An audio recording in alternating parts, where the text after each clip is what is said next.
And Shauna, many people will be gassing up this weekend to go see family for Thanksgiving. Well, tonight, the Chief Medical Officer of Health, Dr. Kieran Moore, released Thanksgiving safety guidelines and said Halloween trick-or-treating gets the green light this year, but with some modifications.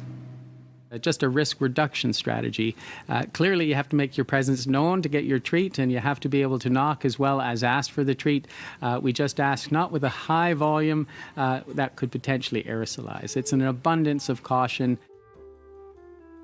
Dr. Moore also recommends masks be incorporated into Halloween costumes and that children shouldn't crowd at doors, but there's no need to clean the candy.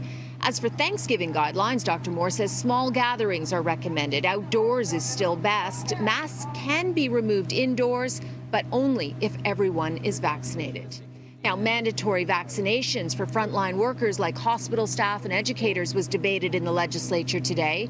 When pressed, Health Minister Christine Elliott said her government is watching closely and would not hesitate to make them mandatory if necessary. And as you know, a provincial election will be held this June, and already campaign-style ads are being released. But one in particular for the PCs is causing quite a bit of back and forth between Doug Ford and the NDP. It seems like we will be hearing two words an awful lot, yes and no. You'll see what I mean. Here's the TV ad just released today, followed by the NDP's Twitter response. Politicians are famous for finding reasons to say no. That's not me. I'm Doug Ford, leader of the Ontario PCs, and we're the party saying yes.